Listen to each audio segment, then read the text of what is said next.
Good morning.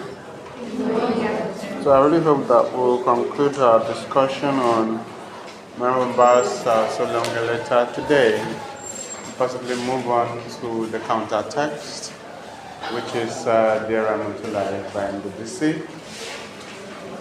In the last class, we were at chapter 7, looking at the friendship between Aishatu and Ramatullah in Baba's so long later.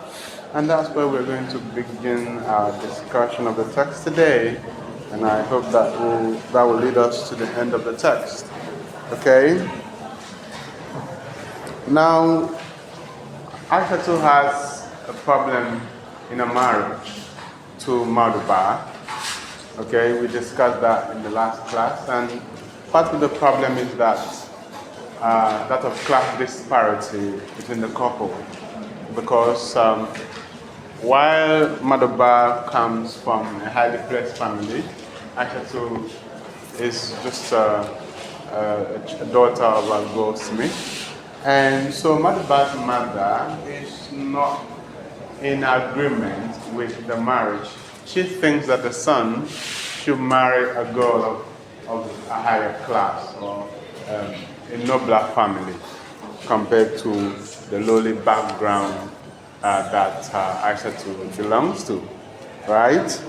And even when, because of the education and the conscientization of Maduba, he decides to marry Aishatu, the mother continues to plot her revenge.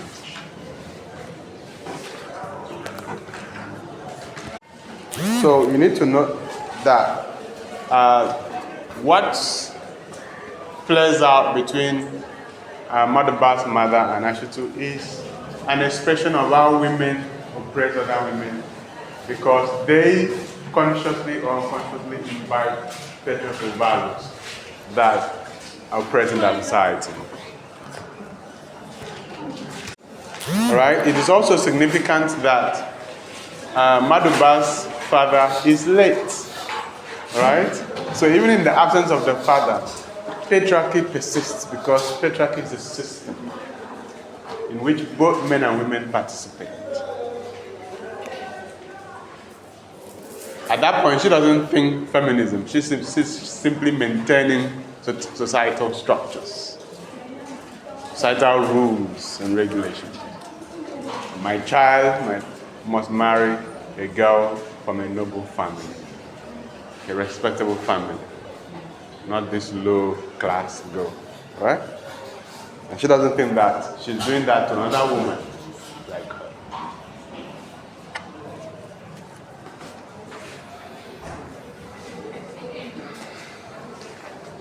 So, in the marriage, Maduba raised Aishatu to his level, perhaps in a bid to counteract the mother's belief or opinion that the girl is a low-class girl. So he's committed to raising her to his level. Okay?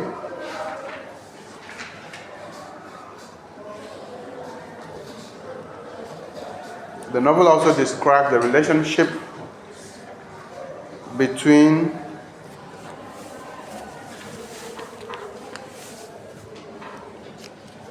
the woman and the extended family.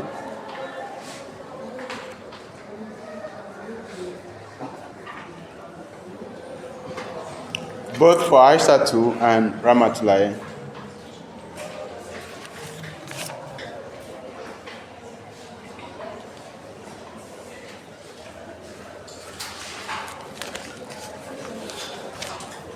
For instance, Ramatullah has 2 housemates, but still has to see to it that things are done the way they should be done in the house.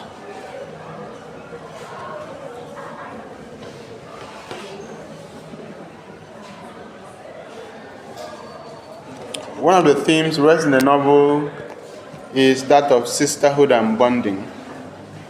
Sisterhood and bonding is an important theme in feminism, and usually refers to woman supporting woman. Woman supporting woman, sisterhood and bonding. But the problem with sisterhood and bonding is that it normally kicks in when the male-female relationship fails or becomes problematic. But as long as everything is going smoothly with the man, there's really no need for sisterhood and bonding, right? And most they might even beef each other, right? Or the friendship is distant. But once there's a problem in the relationship, the woman goes to another woman to look for help, support, and assistance. So sisterhood and bonding tends to operate at the moment of conflict, when the male-female relationship fails.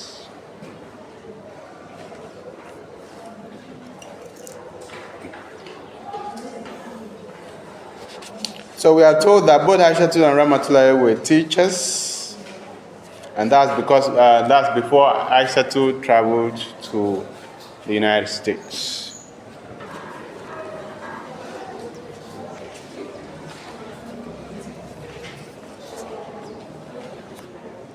The novel describes the rise of Model 4 in the Union.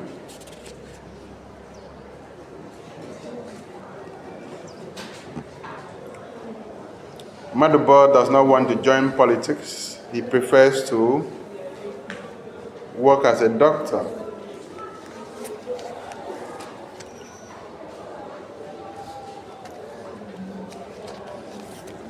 One of the events that help us understand the temporality of the novel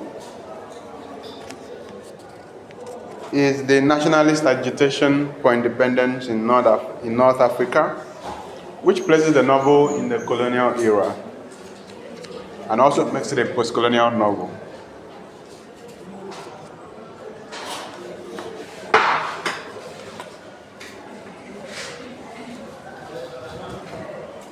We are told that Aishatu's mother continues to plot her revenge. Aishatu's mother continues to plot her revenge. And what is the revenge? The revenge of the son. Yes, Aishatu's mother-in-law, as Madhuba's mother, continues to plot her revenge. And that's the revenge of the son marrying a low-class girl. I think I'm now at chapter 11.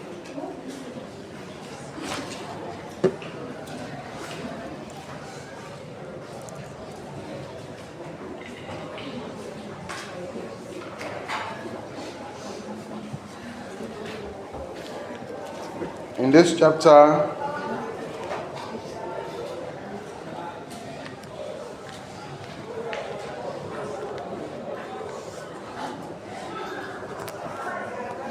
we are told the name of Madhuba's mother, Aishatu's mother-in-law.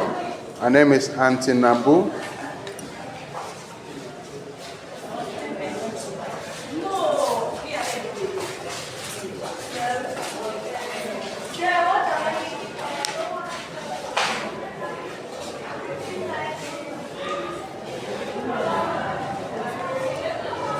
In the community, they call her Diop. She comes from a respectable family,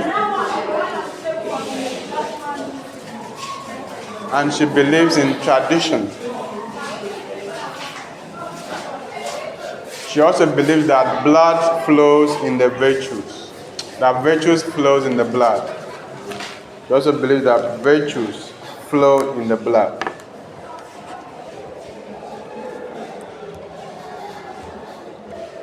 She believes that virtues flow in the blood. That means people who have noble blood are clean in terms of are pure, whereas people who are from lower background are bad people. Okay? which is the classical segmentation of society. It goes way back to Aristotle and Plato. We are told that Auntie Nabo was widowed early in life. She has a son and 2 daughters. Her son is Maudoba.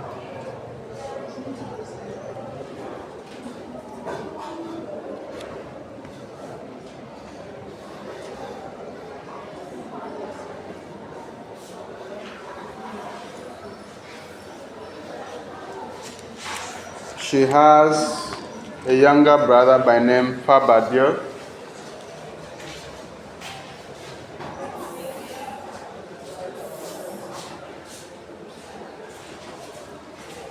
She has a younger brother by name Fabadio. He is a customary chief.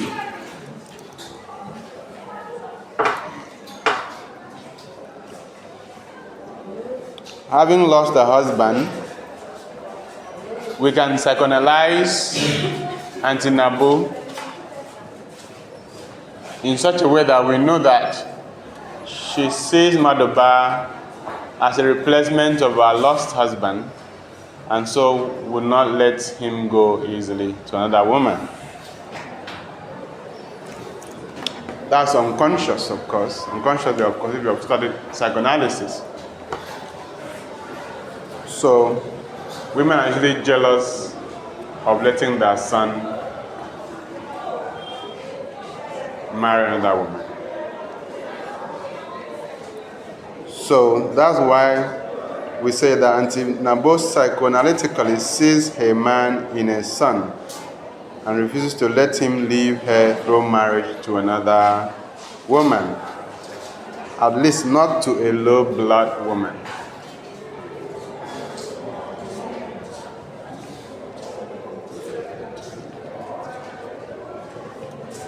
She swears that Aishatu's existence would never tarnish her noble descent.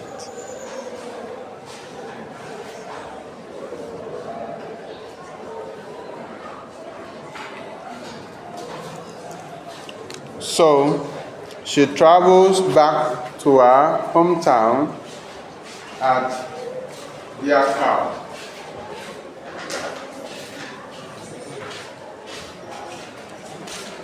Travels back to her hometown at Diakau.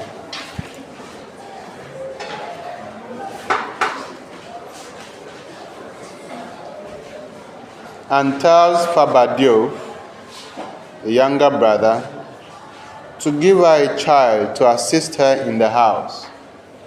It's a lie. There's something she's plotting. She travels back home to Diakau and tells her younger brother Fabadio to give her a child to assist her in the house. She wants to raise her young and weaponize her, right? Because it's always good to catch them young. But it turns out she was the assistant to be used as a revenge against Aishatu. That girl, that village girl that he wants to take back to the city. She wants to weaponize her against the son and Aishatu for refusing to marry according to her will. And she knows that if she starts training the child as a young person, she will be able to weaponize her and make her do whatever she wants her to do. So that's why we say it turns out that the assistant will be used as a revenge against Aishatu. And so when we hear that Aishatu has been divorced, we just need to know who has stepped in. Alright? Fabadio asked Auntie Nabo to take young Nabo with her. So she's given her namesake, called her young Nabo.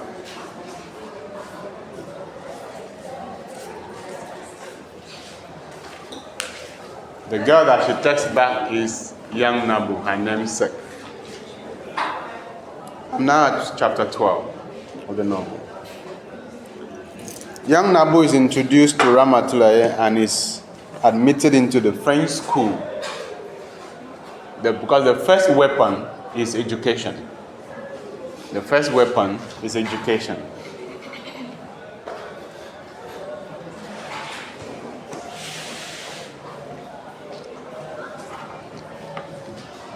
So, Auntie Nabu starts training her weapon in the French school, taught by her enemy's friend, okay, Ramatulaye.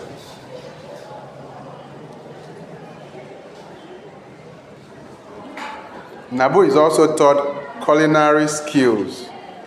You can never impress a man if you don't have culinary skill. All right?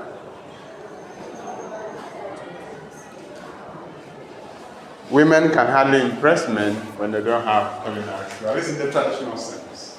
Okay? Culinary skills. Alright? What do we mean by culinary skills? Cooking, you need to know how to cook very well. Alright?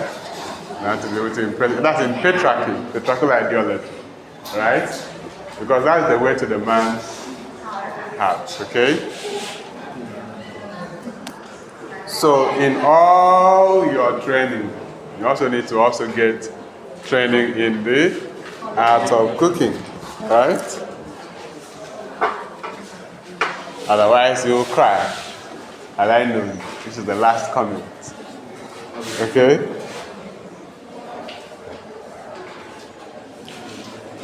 And we also know that Nabu has royal blood. That's the most important thing. Young Nabu has royal blood. Compared to Aisatu, young Nabu has royal blood.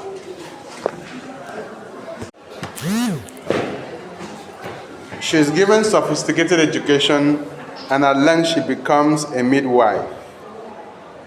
She becomes a midwife, one of the traditional roles reserved for women in traditional societies. You know, in traditional societies, role differences are thick and distinct. And there are roles for men and there are roles for women, even occupational roles.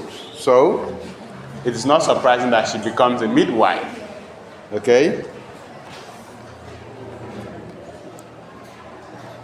At this point, having gone through all this training, by now she has become young and beautiful. Auntie Nabu introduced Nabu to Maudu as his new wife. Okay? Auntie Nabu introduced young Nabu to Mauduba as his new wife.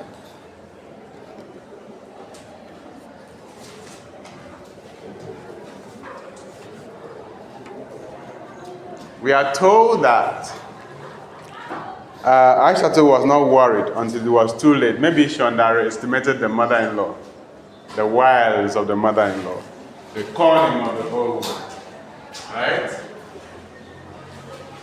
Because she's not an old woman for nothing. She has experience, all right? She knows how to work her way around men and issues.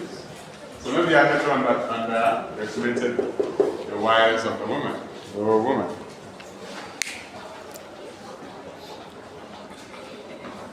Eventually, Maduba announces his wedding to young Nabu.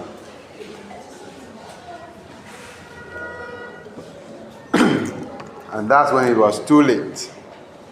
He claims that the mother would die if he refuses to marry young Nabu. Instead of saying that his blood is rushing. So let me marry so that my mom will not die, right? Because through this marriage, I'm saving my mom's life. Right?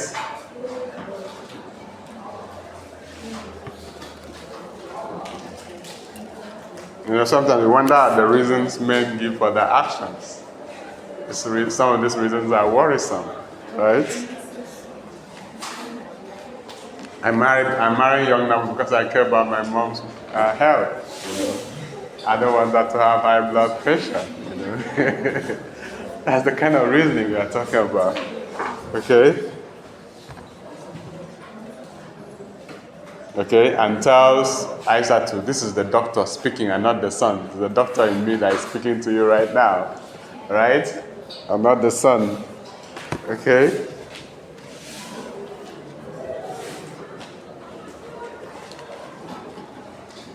So actually the presence of young Nabu in the house has been very tempting when you read the novel and see the dramatics of her existence in the house.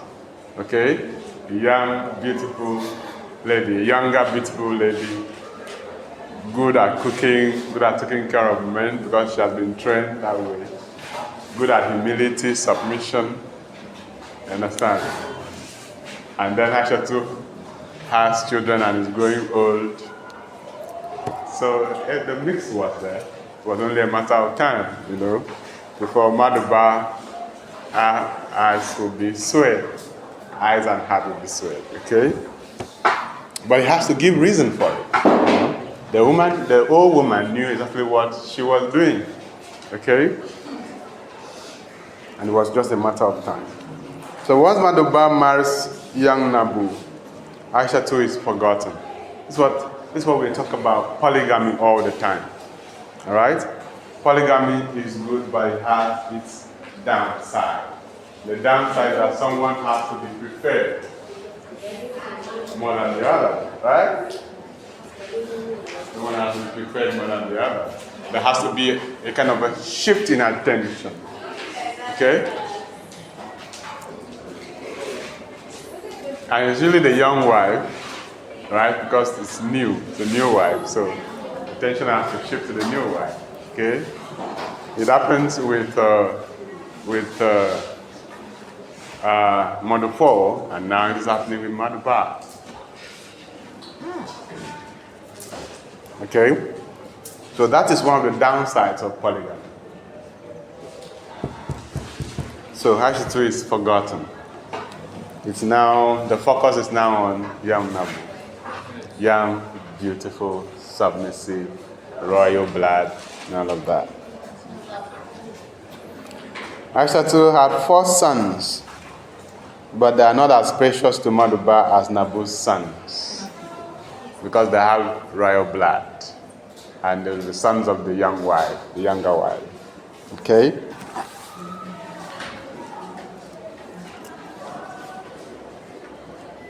So Aishatu cannot bear being ignored, being made to be alone, being made to look second class. And so she chooses divorce. Chooses divorce and self-respect. And that's why when Nolim criticizes Mariama, you need to understand why from that point of view, right? Because polygamy is stipulated in the African institution, marriage institution. It's actually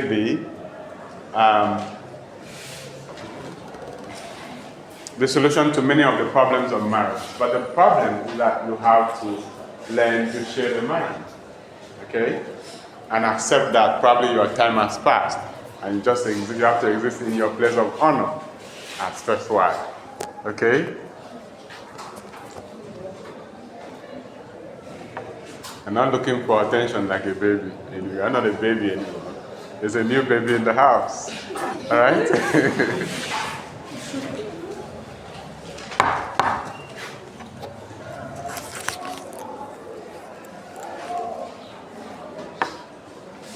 So that's why the author writes, you choose to make a break, a one-way journey with your 4 sons, leaving the letter for Madu in clear view on the bed that used to be yours.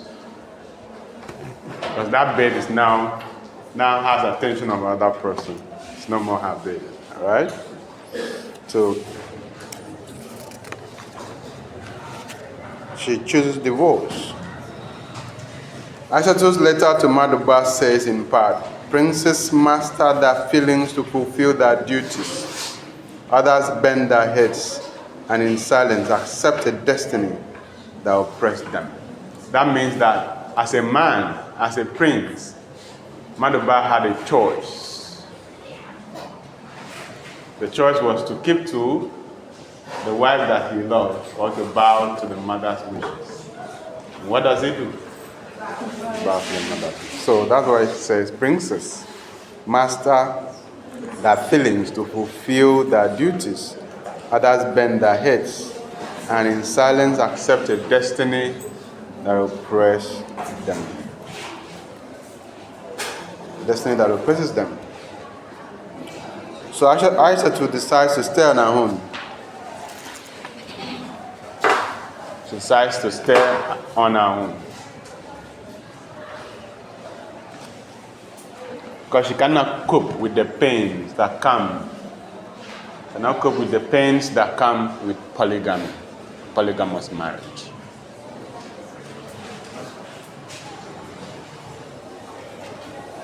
So,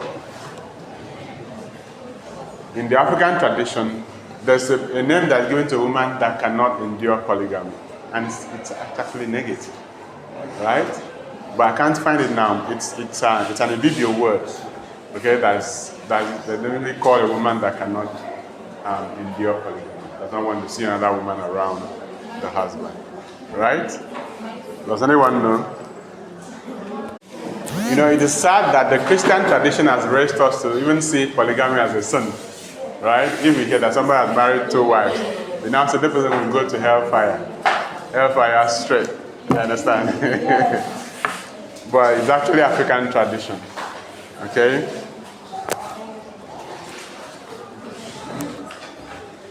The only idea is that the man should be capable, to have economic capability, all right? Right? To take care of the house. Okay?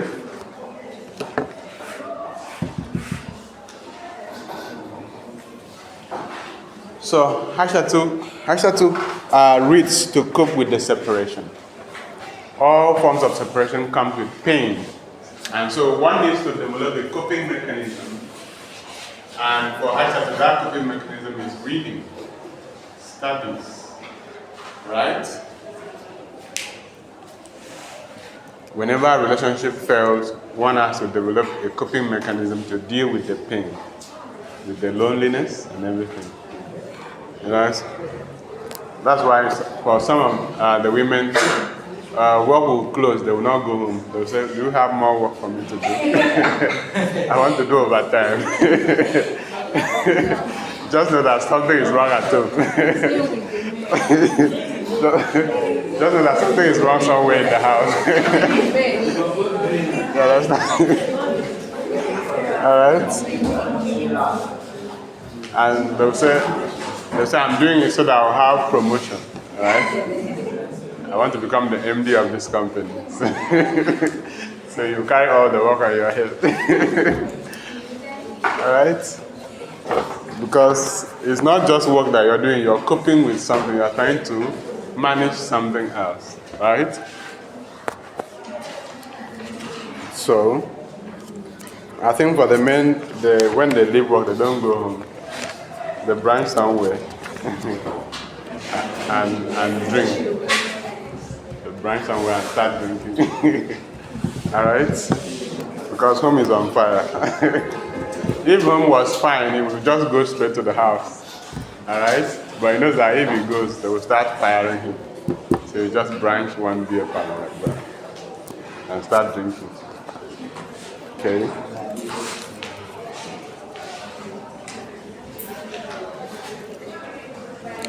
Eventually, Aisha too travels to France.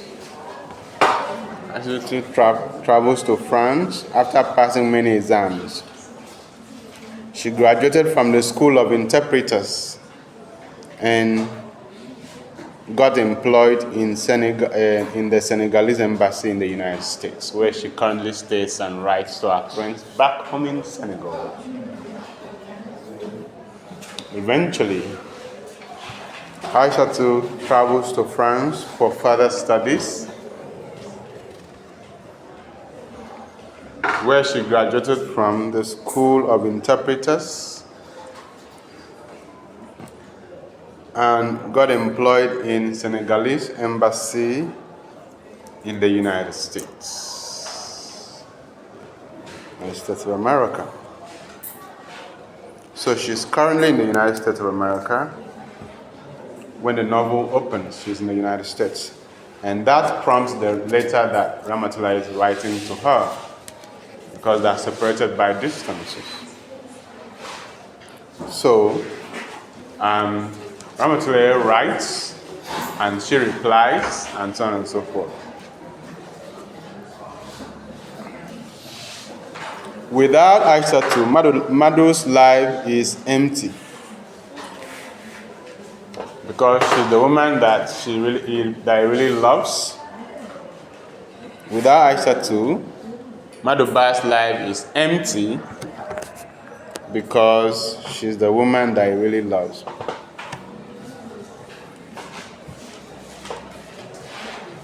Madoba gets young Nabu pregnant. He claimed that the pregnancy was as a result of proximity or closeness to the woman, or perhaps night spirits, as the spirit of the night. Okay?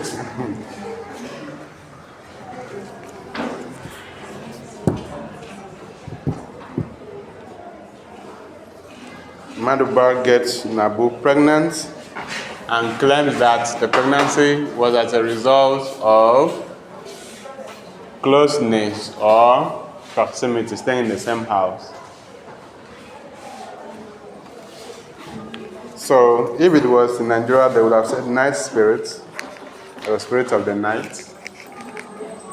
Okay?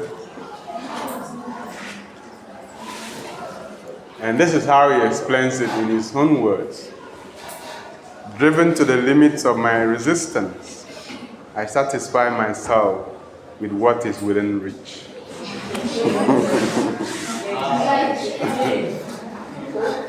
Alright?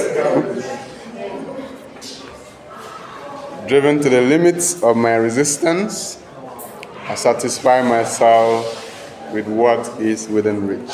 Unquote. Right? That's what I have to say.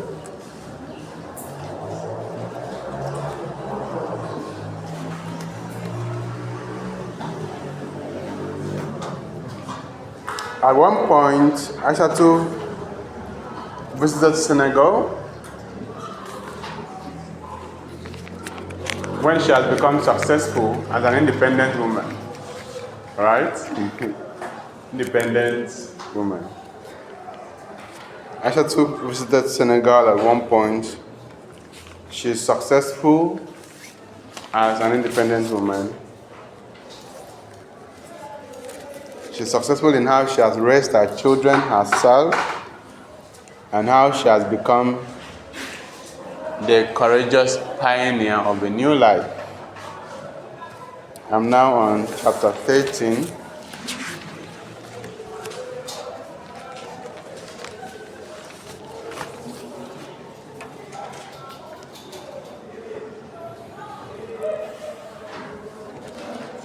Ramatoulaye's marital crisis occurred 3 years after that of Aishatu.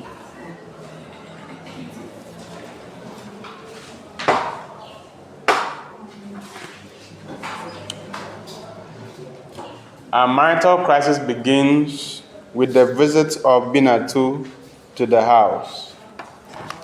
It always starts innocently, and the woman will not know, all right, that is danger coming. Because the danger comes innocently. So Binatu comes as the daughter's classmate to the house. Just a classmate visiting their house, right? Binatu visits the house as Daba's classmates. Okay? Binatu visits the house as Daba's classmates. So how was she supposed to know that that's going to be a problem?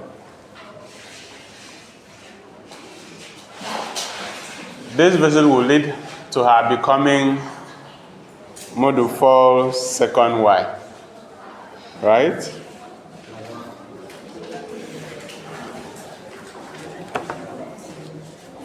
which is quite ironic. She comes to the house as Daba's house, her classmates, and then later becomes Modufor's second wife.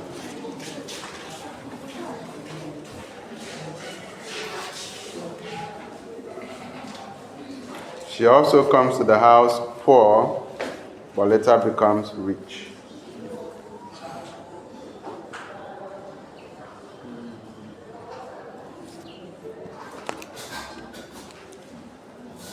Binatu would not have married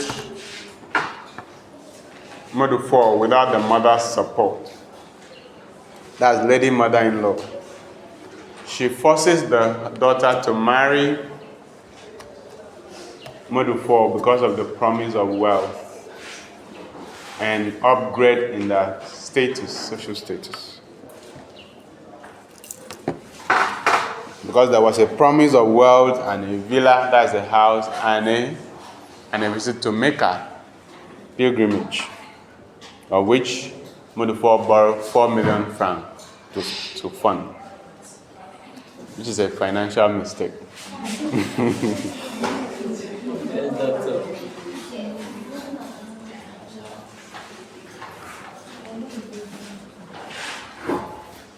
But Ramatulaye says that none of those things is worth the capital of youth.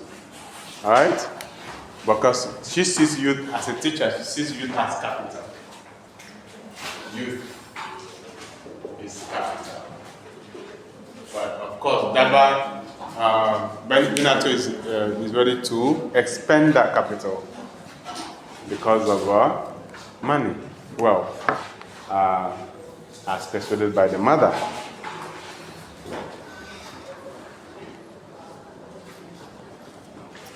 Binatu keeps the secret from the friend, Daba. Binatu keeps the secret from the friend, Daba. That's the secret that she's dating the father.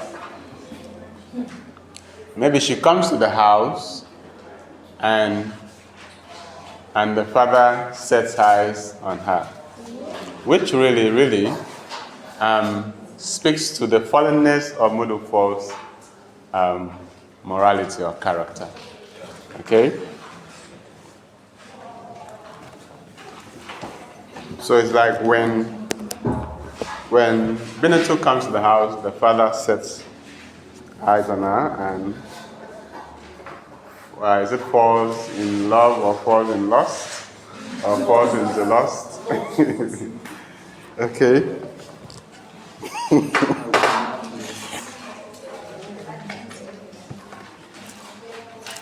So all along, Binatu did not tell Daba that the rich man she's about to marry is Daba's father, Modufor. She calls him Sugar Daddy.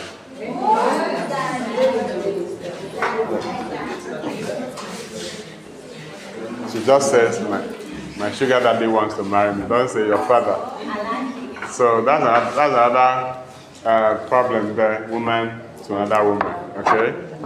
Woman hurting another woman, okay? Because of their selfish interest, okay? Yes.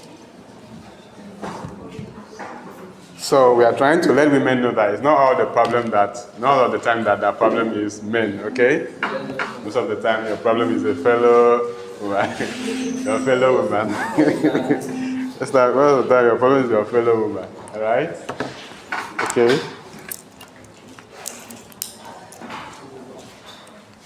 So you need to also check your fellow Nigerian women because they might also be your problem, not the man. So all through that time, the marriage arrangement is being made, but Ramatulaye is not aware of anything. She's in the dark. All right? All the arrangements, all the negotiations, setting dates for the event, she's not aware. All right? Okay? So it's only on the marriage day that they now send people to go and inform Ramatulaye through tactics, through diplomatic words. You know how those things are done. They first of all say, this thing has happened, there's nothing we can do. And you're like, what? What has happened? I'm not aware. Right? And then they will say, well, men are like that. And you're like, what man? What man are you talking about? Which man? Okay? So, if I had the novel, we would have read, it's on page 35, where they're trying to tell her what has happened, and that Mudufol is about to marry a second wife. But the way they're saying it's so funny, and then it constitutes humor in the novel, right? So, because they know everything that they're trying to bring her up to speed. So they know that they have left her behind. Yes. She's not even aware of what's going on, so they're trying to. Chapter 14. So the marriage takes place.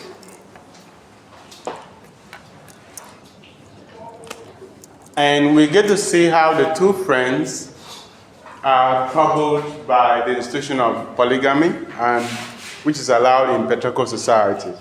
Because in patriarchal society, men make the rules, and so they make the rules to favor themselves. Like saying we can have as many wives as we want, but you women just stick to one husband, right? Of course, we've had situations, but very rare, where women decide to marry more than one man, right? A woman can decide to marry more than one man. When it happens, usually like a scandal, right? But it happens, okay? A woman marrying more than one husband. Okay?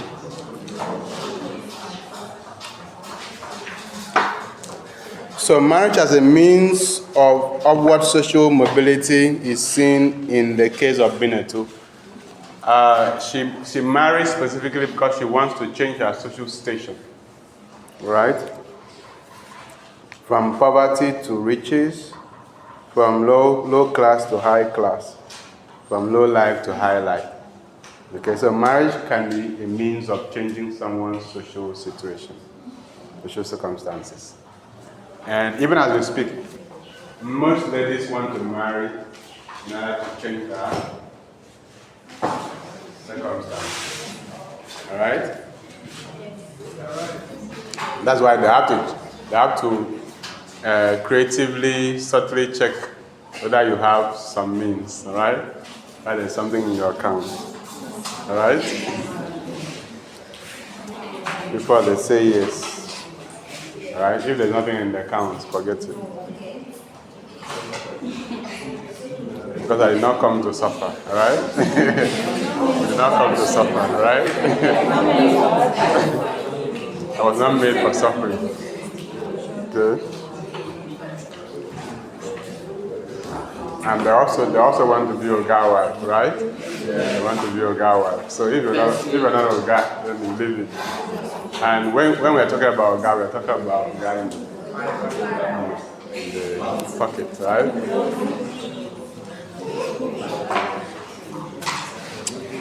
The marriage between Ramatulai, Binatu, and Modufo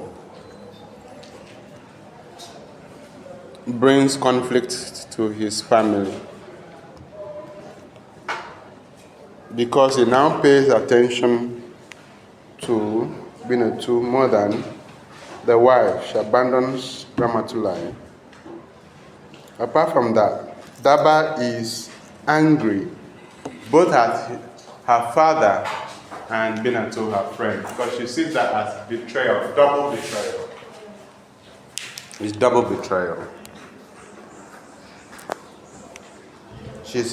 She's hurt, severely hurt by the betrayal by her friend Binatu, because even when she was dating the man and did not disclose to her, she was calling him names. She was calling the man names, all right? And to think that those names we're actually referring to our own father. All right? Like she would say, my pot-bellied sugar daddy. Bought me this today. All right? That old man that I'm dating bought me this today. My pot-bellied sugar daddy bought me this today. You know? Because that time she was not mentioning the name of the person. So Daba just thought it was some random man. So if she had known that it was her father that was being called those names, you know. So that's part of the betrayal, you know. And then the father too betrays her by marrying a classmate and friend.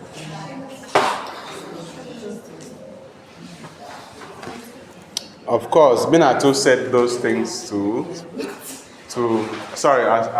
Binatu said those things to Daba because at that point she didn't think that marriage could occur between the two of them, between her and Modu4. Alright? She never thought. It was when the mother stepped into this picture that it dawned on her that this is going to lead to marriage. Otherwise, she would not have said that the sugar daddy has pot belly and that is an old man. Okay?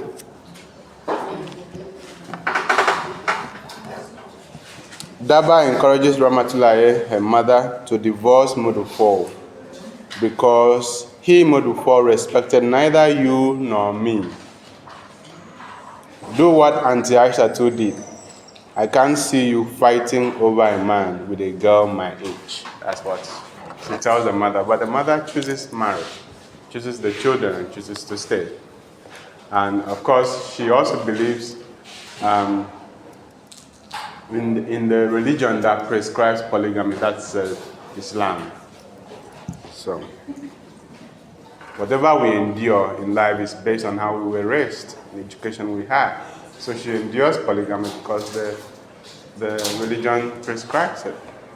Okay? You cannot endure polygamy because your pastor said that it's a sin. Right? And that in Christianity is one man, one wife. Go and divorce your other wife and keep one. That's what they say in Christianity. But in traditional religion, our traditional society, polygamy is sanctioned, it's allowed. According to Ramatulaye, she's too old for divorce. Sometimes women think like that. Oh, marry me now. After giving birth to many children, time has passed. If I'm divorced now, I will face a life of loneliness. So she says she's too old for divorce. Which is one of the existential conditions of women. All right? The existential condition of women. Okay? Age. One of the existential conditions of women.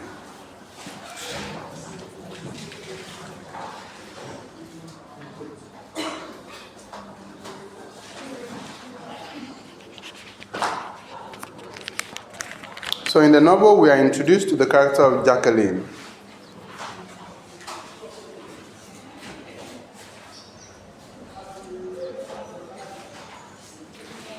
And her characterization is to reinforce what has happened to Ramatulaye, the evil that men have done to women, the betrayal that men have exposed women to in relationship, the pains and the hurt that usually come in relationship or in foul relationship.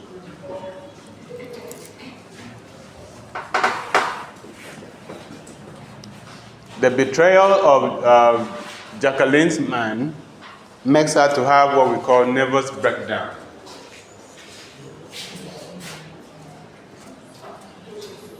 Nervous breakdown.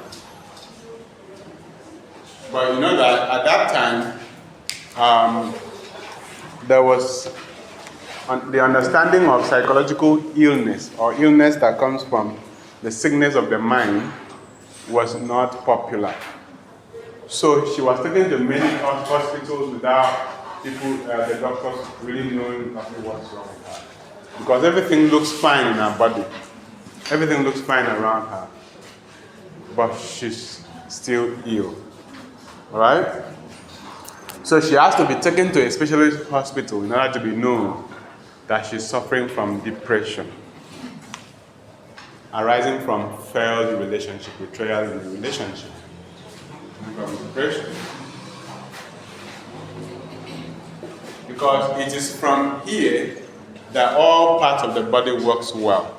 Once you lose here, everything is gone.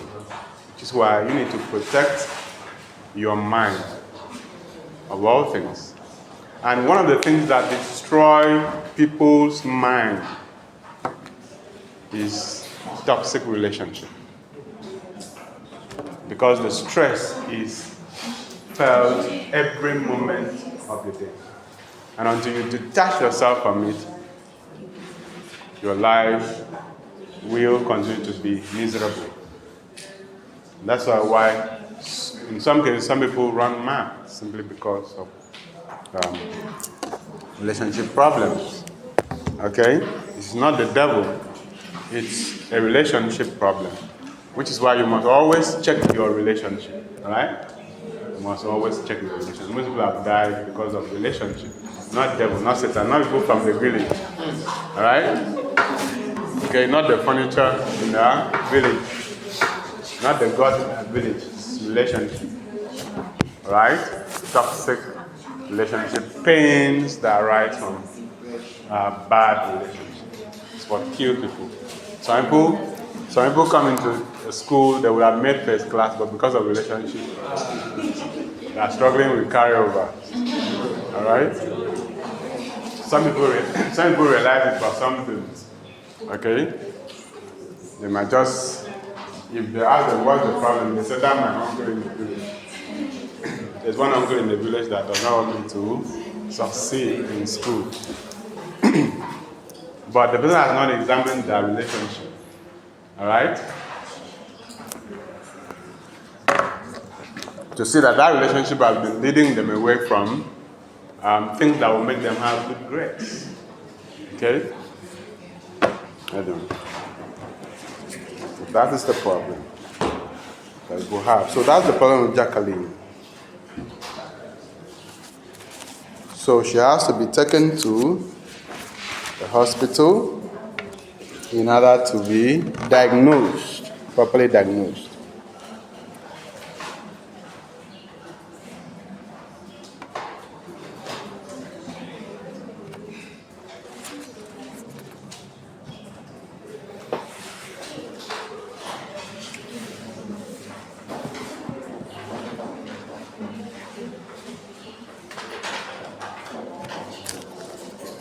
So some pain is not physical.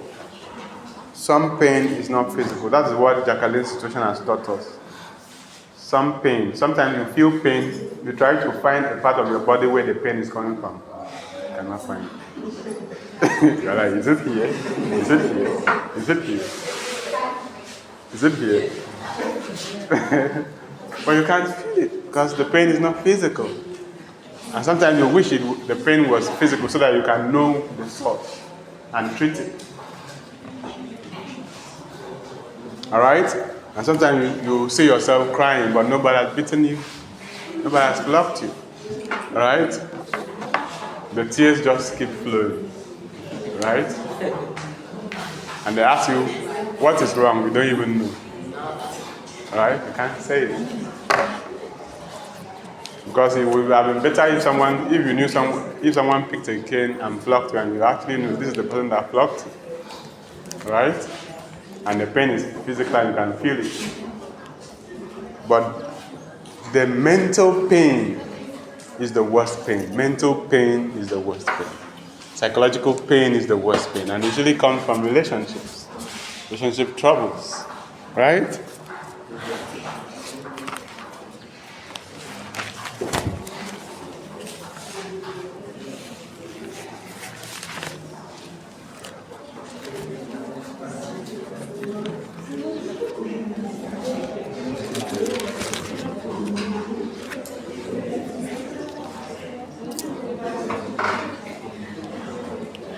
So for Jacqueline, the doctors recommend that she should go and find a reason to be alive again.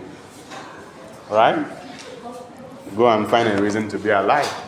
Because depression means you are stuck at something that makes you feel bad all the time. Maybe you should leave the country, go to another place, have a fresh breath of air, see other places, meet other people, and continue to live your life instead of dying because of a heartbreak. All right? So, and that is the cure for depression. Go and find a reason to be alive again. All right? Go for that hobby that you always wanted to do. All right? Leave that environment that makes you depressed. Because maybe if you stay there, you keep seeing the person every day with the other person, and the pain will come again and again. This time, you see them hand in hand, they're laughing, smiling, and you're still stuck there because you have not moved. You have not moved from that particular point of sorrow. All right? But if you leave and you go somewhere else, you meet other people, you do things you love, and you'll be happy again. So that's what the doctor says. That's the cure for depression. You need to move on in the mind. Okay? Suppose you understand what I'm saying. I need to move on in the mind. Alright? Now the doctor tells her, you wish the conditions of life were different from what they are in reality.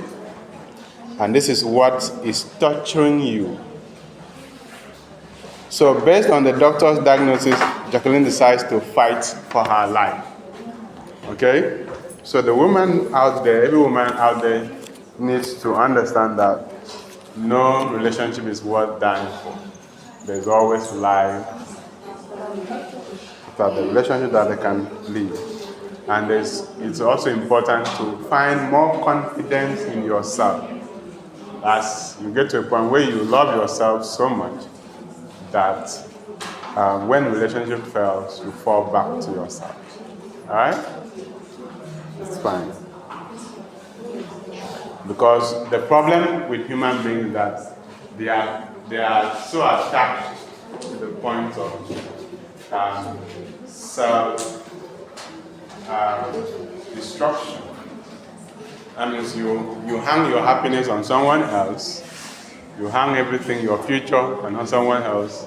And when that person is no longer there, what is left for you? Nothing. It's just for you to die. Alright? That's why some of them normally say, let me die. What am I going to do again? Alright? Because all along you've destroyed yourself, alright, and placed value on another person instead of placing value on yourself. Okay? After all, you have told the person you are my everything. Right? That's what you told the person, you are my everything. And then you have also told the person, I cannot live without you. Alright? As if the person is God. Okay? You can even say, there's no me without you. That means the day the person is not there, then you are gone. Alright? So it's also quite important that when you are saying all those things, you also leave some part for yourself. So that when it happens, alright, you will not be finished for you. You are not finished. Alright? Okay?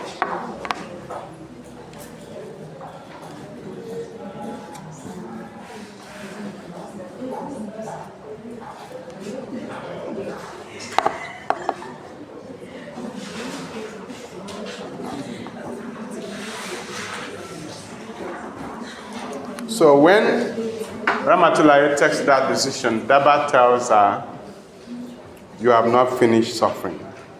And that statement is an instance of foreshadowing in the novel.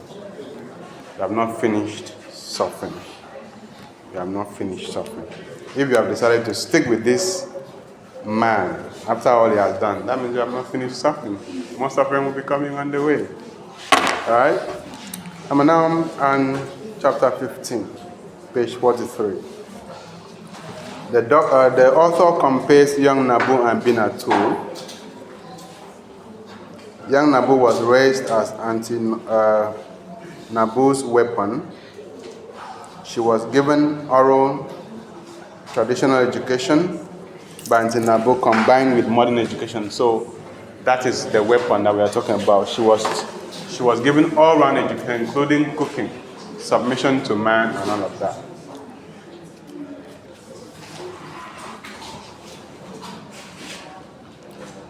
She works at Repose Mandel's maternity home.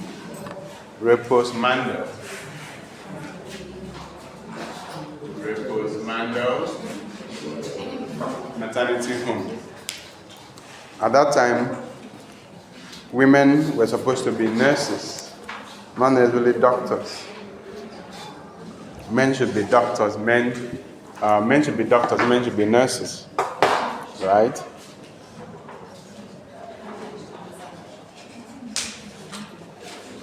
She will come back from work, railing at the lack of beds that led to the discharge.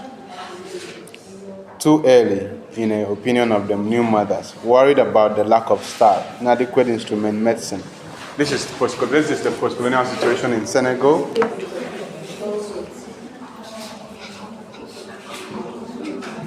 A victim, she wanted to be the oppressor.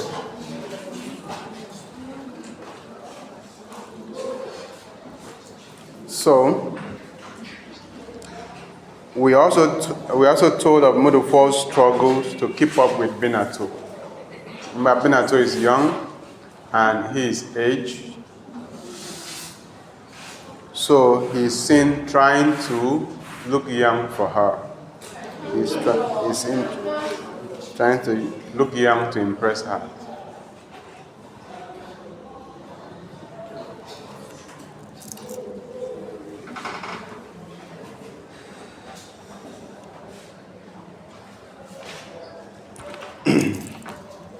So this happens to, that's Moduba. Moduba is trying to look young to impress young Nabu, right? And Modu would dye his hair every month, his waistline painfully restrained by old-fashioned trousers. Modu will have himself winded trying to imprison youth in its decline, which abandoned him on all sides. So he tries in vain to look young without success.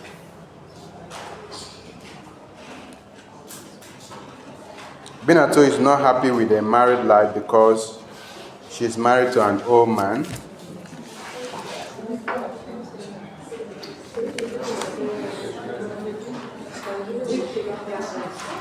You cannot have it both ways. So either you have the money and then leave the man, or you have the man and then no money.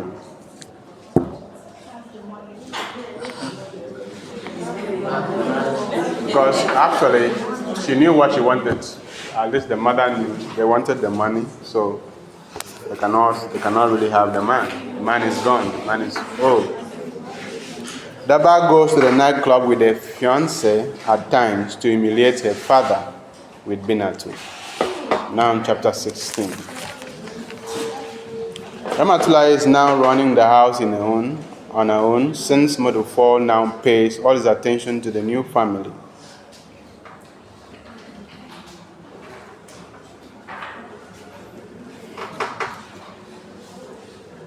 There is one child that Ramatullah names Madufol, after the father's friend.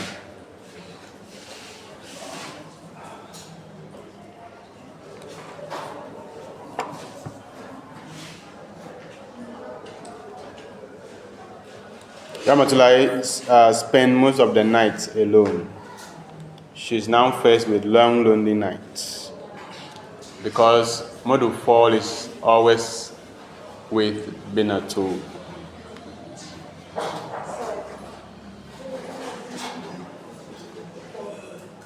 Her children now use public transport. Aishatu bought a car for Ramatullah at a point. Ashatu had to buy a car for Ramatullah at a point. The car is Fiat 125. That is also part of the sisterhood. In fact, she says, "You are my sister." And then during this time of hardship, is that friendship that keeps her from falling apart. So friendship has splendors that love knows not. So with this car, Ramatullah learns how to drive. Page 17.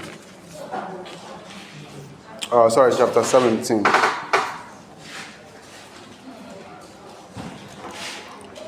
In chapter 17, Ramatullah makes peace with Madufal's family. Ramatullah's children are doing well in school.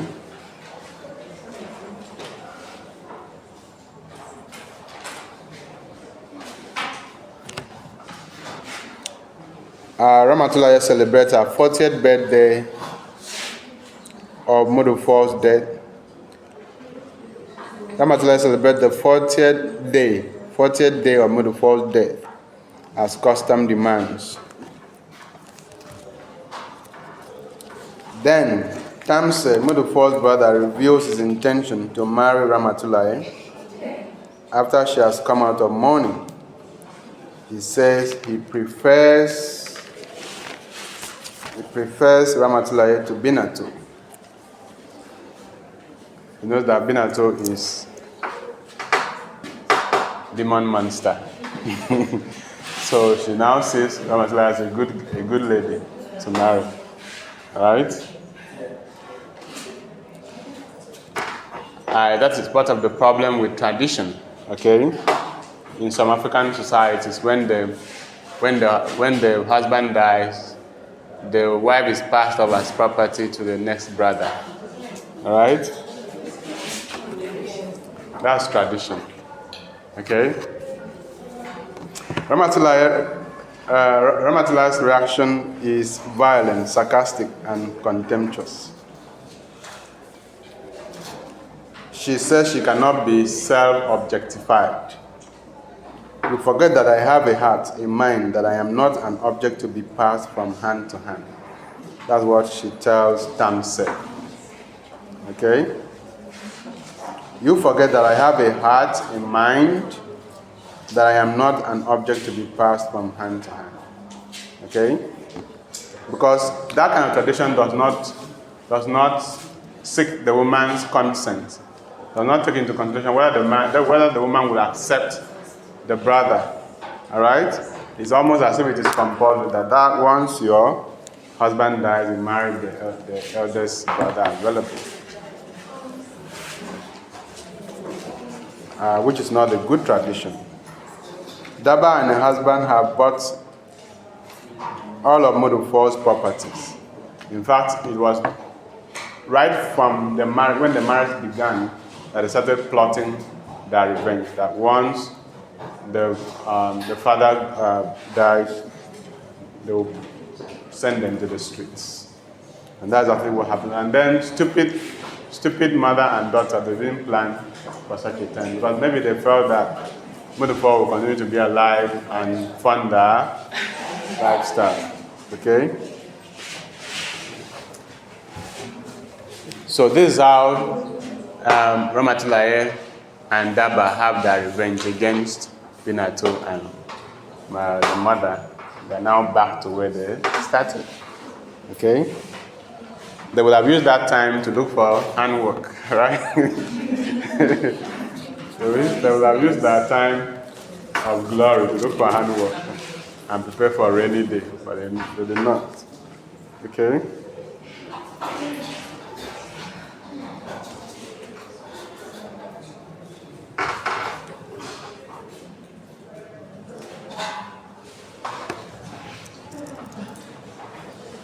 So at this point, we see how Ramatullah is able to avenge how the trio, Tamse, Imam, and Madu teamed up to inform her of Madufal's marriage. Then Dauda Dieng is interested in marrying Ramatullah. Dauda Dieng.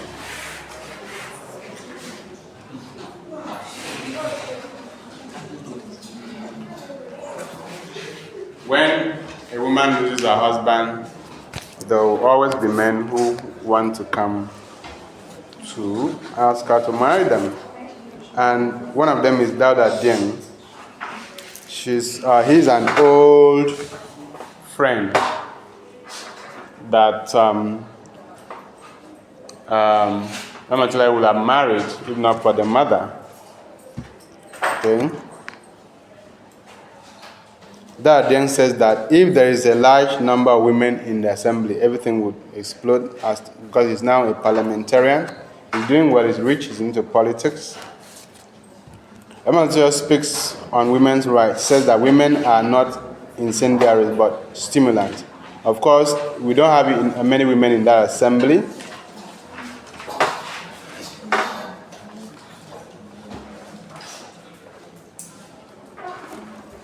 That then tells Ramatulai, one never forgets a first love, telling her, you are my first love, right? Don't worry that I married another woman, you know. Yeah, men always have words to say. So it's actually a good line, right? One never forgets a first love, right?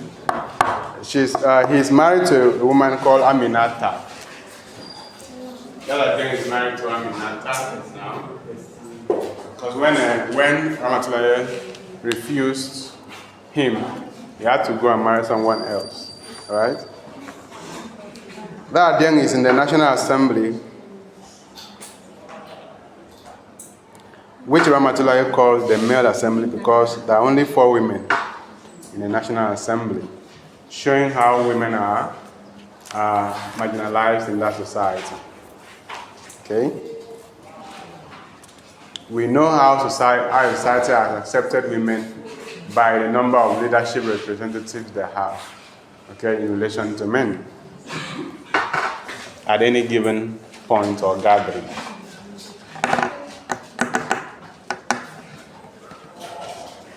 So that then tries to woo Ramatulai.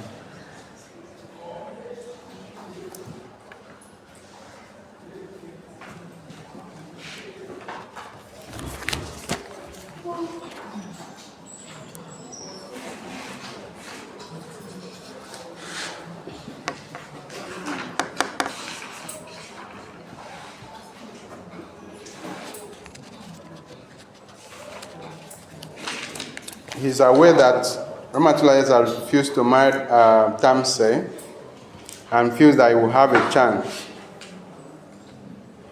When Ramatulai confirms the information that she has refused Tamse, Dara quickly asks for Ramatulai's hand in marriage.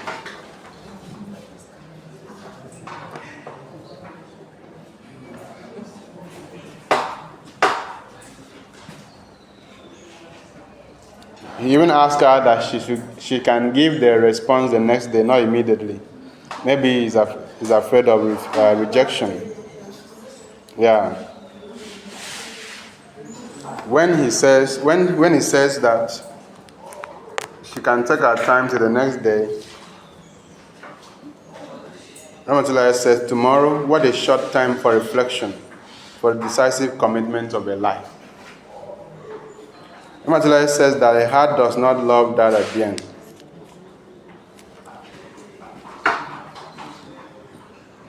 It is Famata that advises Ramatulai to marry that at the end. That she's a gossip. She carries information around.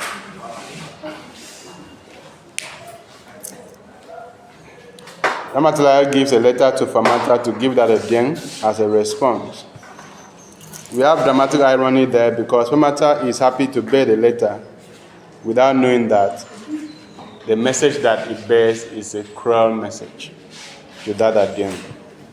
Because she thinks that the letter contains, after all, she will say, who will reject such a man? All right? She's a traditional woman. She feels Ramatulai will accept him. He has everything going for him, you know. But Ramatulai is an educated woman and has her preferences. So, collecting the letter, she feels that that's a letter of happiness. without knowing that it is a letter of cruelty. In the letter, Ramatulaye offers friendship to Dada Dieng instead of marriage. That means she friend zones him, right? Ramatulaye friend zones Dada Dieng, which is the worst thing that can happen to a man. Okay? You want a relationship and the person says, let's be friends, right?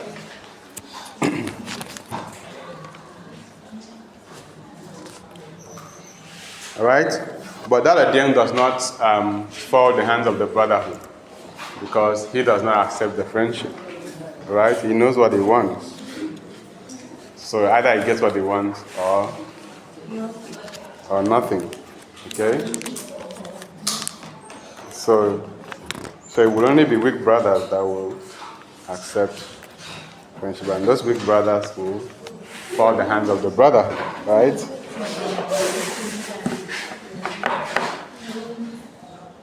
So Dada Dieng rejects Ramatulaye's offer of friendship with the words, all or nothing. All or nothing. Famata represents women who support patriarchy in the way she chides Ramatulaye for not accepting Dada Dieng's proposal. Say, you crazy? And you see, that's the best option available for you now. I mean, the man has everything. You know, he likes you, he loves you, he's rich, so what again do you want? Alright?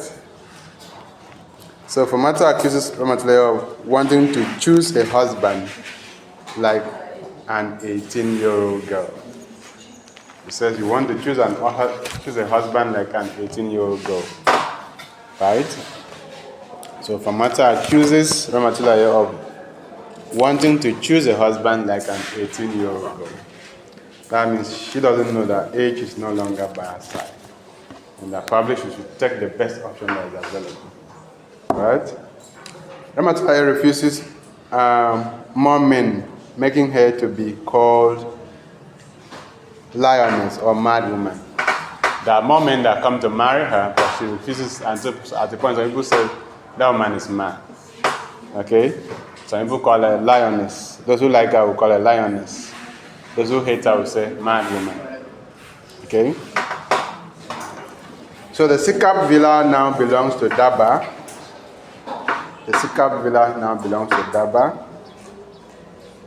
Stripped of everything, Lady Mother-in-law begs for mercy. Daba refused to show mercy. Okay? After all, she was selfish throughout the marriage. She was trained to be selfish. Alright?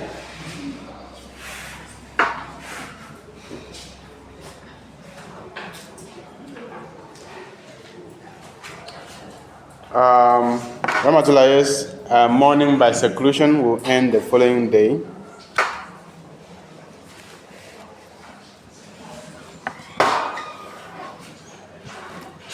We are gradually introduced to Ramatulaye's children, like Osmane,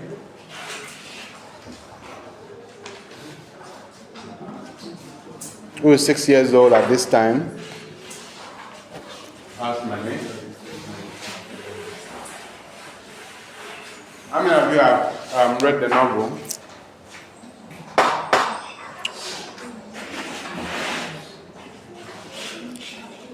Maldo Fall attends Blessed Deng Secondary School, where he has been having issues with his philosophy teacher, who marks him too strictly because he is black.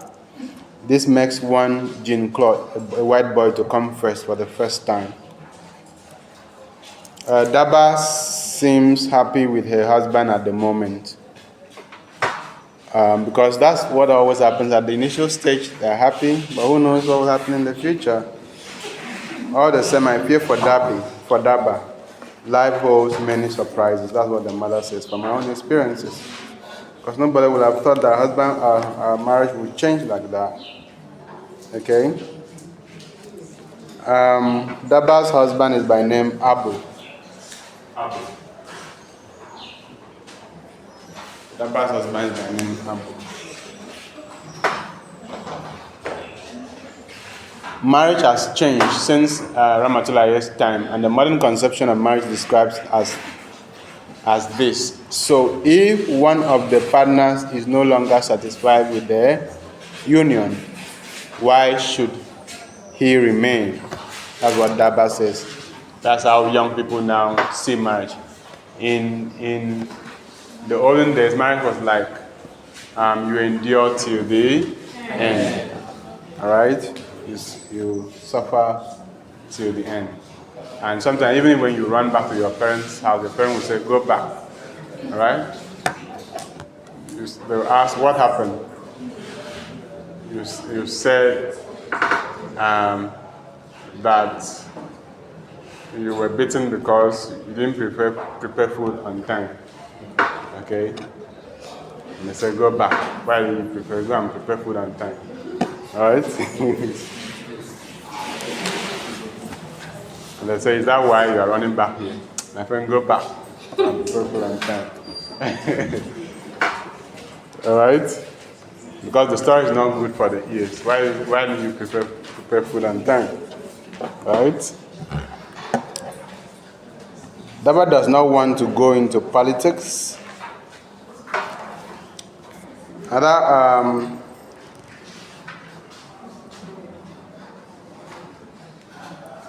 Ramatullah has a twin by name Emi and Awa.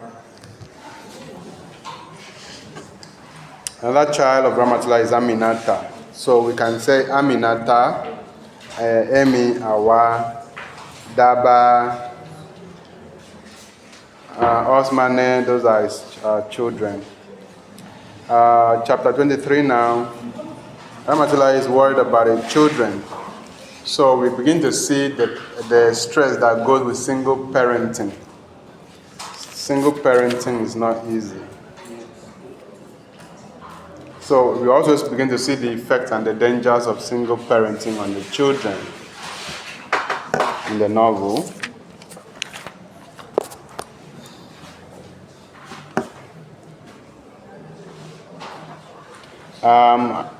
We also have Alion and Malik as Ramatullah's children. Alion, Malik, the Ramatullah's sons. We are introduced to them because they are crying in the streets, because they are wounded. They have been knocked down by a motorcycle while playing football.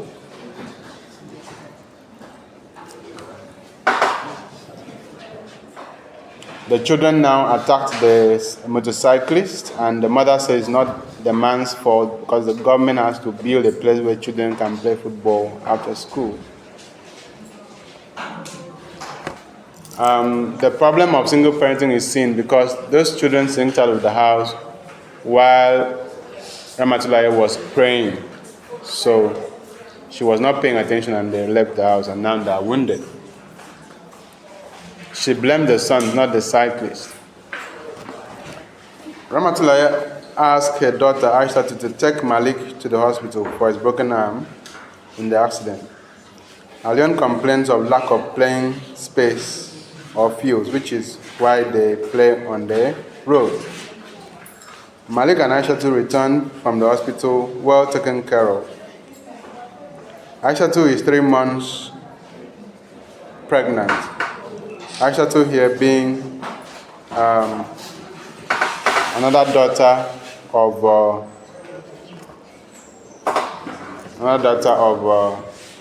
Ramatullah, and she's pregnant without the mother's knowledge. It is even Famata who makes the discovery, showing that the mother has not been paying attention, and also shows the problem of single parenting. It takes 2 parents to raise a good child. And Ramatullah has many children, so it's difficult for her at that moment of stress to look at all of them properly. Ramatullah had observed the signs of pregnancy but thought they were signs of puberty. She even overlooked information by Omar that Aisha used to vomit in the bathroom every morning. The person responsible for the pregnancy is by name Ibrahim Sal. Ibrahim Sal. We want to wrap up the book today. So, Ibrahim Sal is responsible for the pregnancy. He is called IBA for short. IBA, IBA for short. He is a law student in the university. He's a law student in the university. He loves Aishatu and wants to keep the child. He loves Aishatu and wants to keep the child. Aishatu follows Daba in the order of birth. So after Daba comes Aishatu. Ramatulaye turns to God, but says that God is also a man. Okay? Ramatulaye accepts Aishatu with motherly love. She doesn't chase her away from the house like some mothers will do. Alright? Ramatulaye wants to meet with Ibrahim Sal the next day. I'm now on chapter 25. Ibrahim Sal comes to visit Ramatulaye. He wants to marry Aishatu because what has happened. Okay? There is the problem of Aishatu getting expelled from school, because that time there was law that when you get pregnant you have to leave school due to the pregnancy. But Ibrahim Sal plans for Aishatu to wear loose clothes to school so as not to reveal the pregnancy till the baby is born during the holidays. So the pregnancy will somehow not interrupt her education.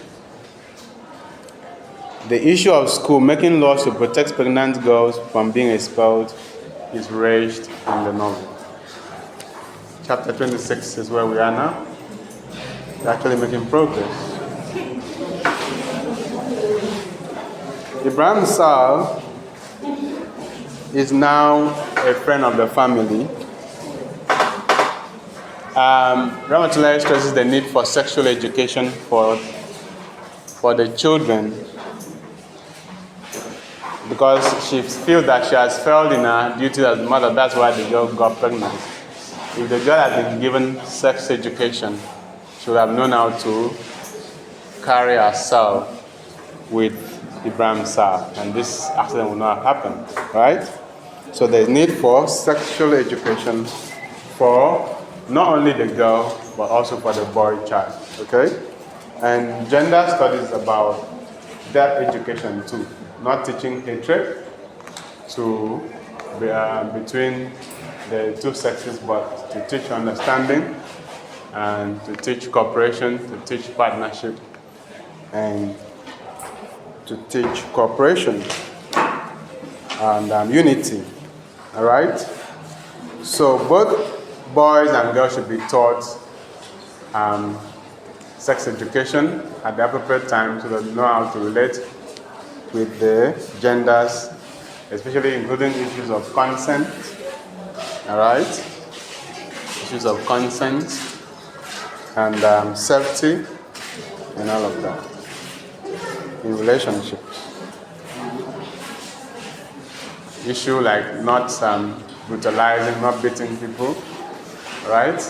Because some people like to beat other people, punch them, turn them into punching bags, right? All that is because they don't know how to manage the power that patriarchy has granted unto them. Okay? They simply abuse the power that patriarchy has granted unto them.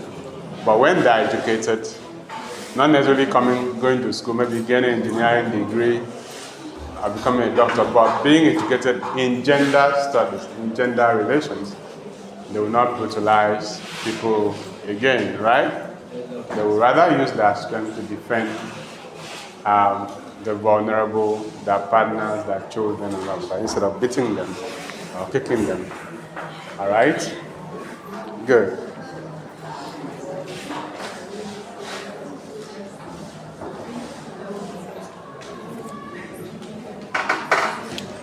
She also says that the existence of contraception must not lead to an unhindered release of desires and instincts. Okay? Teaching restraint, even in the midst of freedom. I'm now in chapter 27. All women have almost the same fate, which religious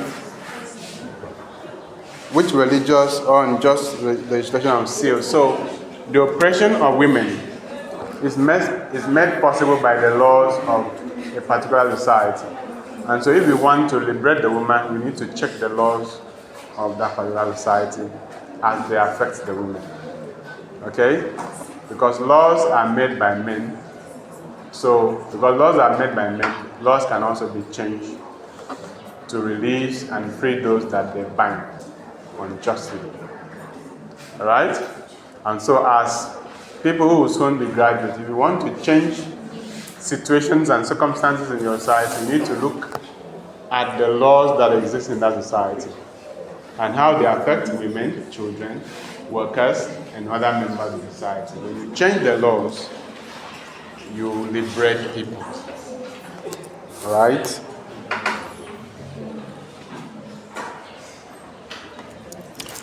This is the author's ideological stand, which is very important. In all of this narrative that we've done, what is Mariama Ba's stance? Mariama Ba's stance aligns with Ramatullahi's stand because Ramatullahi speaks for her in the novel. She's the authorial voice. And this is what she has to say. I remain persuaded of the inevitable and necessary complementarity of man and woman,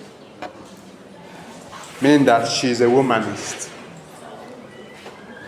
I remain persuaded of the inevitable and necessary complementarity of man and woman. That means she believes that man and woman are fated to be together and are meant to complement each other. Okay? And that statement qualifies her to be a womanist. Because the womanist believes in the survival of all peoples, both male and female, meaning that through cooperation, through partnership, through mutual respect, that relationship will last and they will succeed. They will overcome whatever obstacle society has placed or life has placed in their path. But when they stay separated, there will be problems like we find in the novel, like problems found in single parentings and all of that. Okay? And the remaining part of the novel is quite philosophical. The rest of the novel is quite philosophical because here she sums up her ideological beliefs between in terms of what should happen in the relationship between a man and a woman. Okay, and that's quite instructive. So love, imperfect as it may be in its content and expression, remains the natural link between these two beings. Love is what should bring a man and woman together. Alright? Not any other thing. Not money, not fame. Alright? Not change of social status. Love should be the natural link between the two. Alright? She continues to talk about her womanist vision in the novel. The nation is made up of all the families, rich or poor, united, separated, aware or unaware. So, her philosophy encompasses the entire society. We are told that Aissatou is coming to Senegal again very soon. Ramatoulaye wants to go out in search of happiness. She doesn't want to stay confined in the house again. Her husband has passed away. If she stays stuck in that grief, she'll be depressed and she will die. And that's what we say. Yeah, it's good to mourn. It's good to, when something goes wrong with the relationship, either through separation or death, either through betrayal or brutality, it's good to mourn, it's good to grieve, but let that be for some time, for a considerable length of days. But after that, you need to pick up the pieces of your life and you need to move forward again. Alright? But there's still more life out there for you. there's still happiness that you need to have out there. And so you must not die because the relationship has come to an end. And that's why we bring this class to an end today. We'll meet again to continue from here.